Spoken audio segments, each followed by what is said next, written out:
The second thing for lay persons to practice is Sila, precepts, moral conduct. Moral conduct, the Buddha said that the least that we should practice is Pancha Sila, the 5 precepts. The first precept is not to kill intentionally.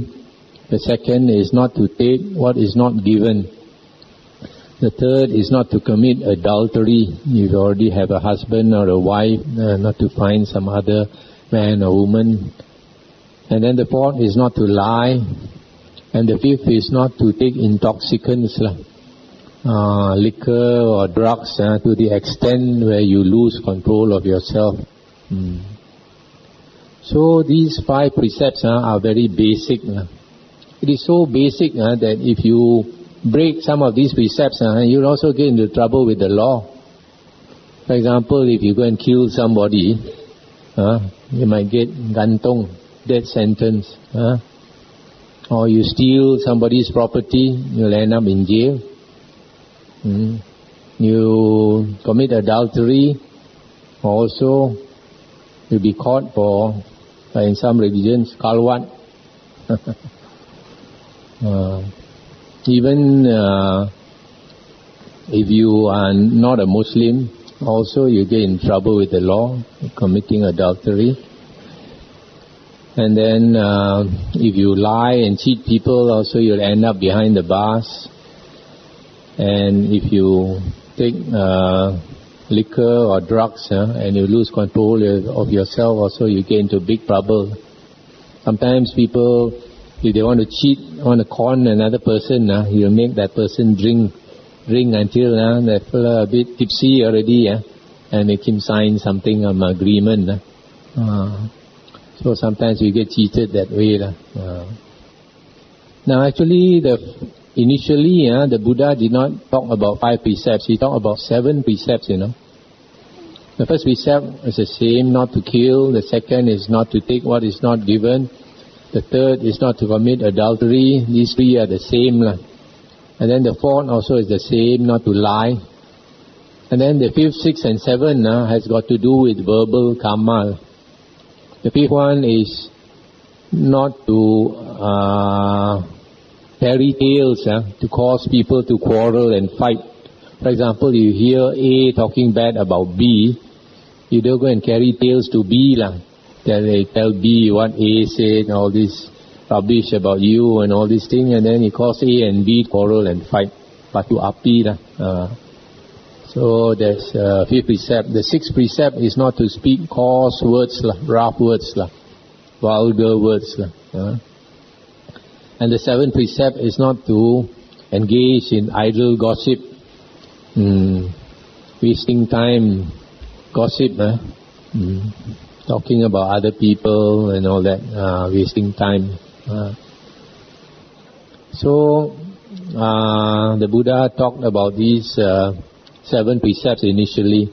These 7 precepts, you notice, the first 3 is body karma.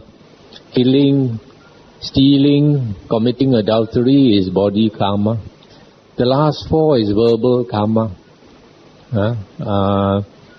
Lying, carrying tales to cause people to quarrel, using coarse or vulgar language, and the last one, idle gossip. So you find here the verbal karma is 4, because it's very easy to commit verbal karma. So we have to be careful for our tongue. Buddha said that every person is born with an axe in the mouth. If we wag our tongue too much, we cut ourselves and we cut others. Now, the Buddha also said that lay persons, because you don't have time to xiu heng, to cultivate the spiritual path every day, at least once a week, you should take the trouble to cultivate the spiritual path. At least once a week, you should keep the 8 precepts, what Chinese call Pa Kuan Chai. So the 8 precepts is not to kill, not to take what is not given, not to engage in sexual conduct, not to lie, not to take intoxicants, and then you add another 3. The number 6 is not to eat after noon, from 1 o'clock in the afternoon until the next morning about 7 o'clock. You don't eat normal food. But in our monastery, you can still take Milo and milk powder and all that, so you won't be hungry. And then the 7th precept, actually there are 2 precepts inside the 7th precept. That is, one is not to see shows or listen to music or sing songs, and another part of it is not to hua chong, not to use cosmetic and dress yourself up or use perfumes and all that.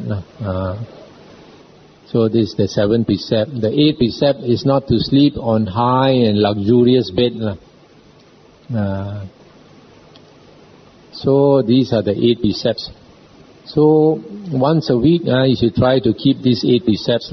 You can either keep it in this Buddhist society or in a monastery, or if you can't, then you can keep it at home.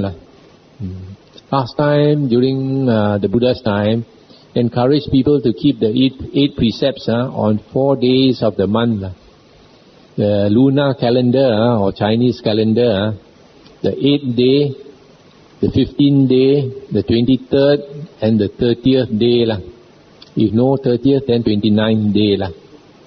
These are the Uposatha days. And then later, Mahayana Buddhism changed the 30th day to the first day, Che-it. But originally it was 30th. Why these 4 days? Anybody know? I think I mentioned before. The Devas come.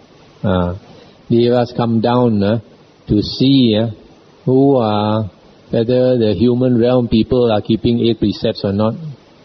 So if you are keeping the 8 precepts, they are very happy. Patricia is going to become a Devi. So the Devas and Devis is going to welcome you. They know who is going to come up to heaven.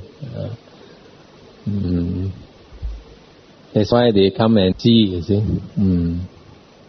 Now this keeping Sila is more meritorious than doing dana, because it's more difficult to do. A lot of people, they dare not come to the Buddhist society to listen to Dhamma talk.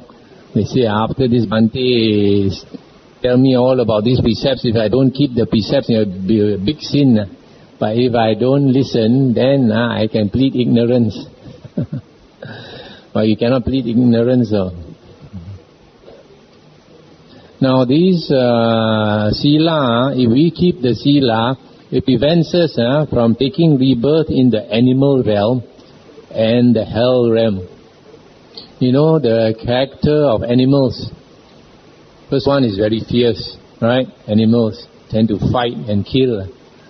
Another one, very lustful. Lust is very strong. Anger is very strong. So if you don't keep the precepts, you will also kill. And then you will, if you break the 3rd precept, you also commit adultery. And then if you take liquor too much, what is you're not supposed to do, you do. What you're not supposed to say, you say. So that is why you'll notice from here that if you don't keep the precepts, very easy to fall into the animal and the hell realm. And when you fall into hell realm, don't think that you don't know why you're there. In the Sutta, the Buddha said, when a person is suffering in hell, then you know exactly why you are suffering in hell. Now, according to the Buddha, these 2 things, dana and sila, if you do very little dana and sila, if you keep these 2 to a very low degree, the chances are that after you pass away, you still get a human body, but you will be a person with very little blessings lah. Born into a poor family, maybe you are cacat, paraplegic, and then cari makan now also very susah. Not enough blessings. But these two, Dana and Sila, if you keep to a medium degree, then the chances are that you'll be reborn as a human being with a lot of blessings. You look at a person like now, the richest man in the world is who? Bill Gates. It seems, I am told, he is reported in the newspaper, he's so rich, he says he's going to give 95% of his money away. Not give his son, he's going to give away in charity. Only keep 5% for himself. I think about a month ago I was listening to the BBC radio. They reported that he gave away $750 million US to help children. To inoculate them against diseases. Because he estimates 1,000 US dollar can save one life. So he gave 750 million and calculate there how many lives he saved. So you see this person, how come he is born as he can become the richest man in the world? Because must be in the previous life he is also so generous like that. So generous that he... There are a lot of rich men, really rich like Henry Ford, so rich. You see, he set up the Ford Foundation. Ford Foundation is quite famous. Do a lot of charity.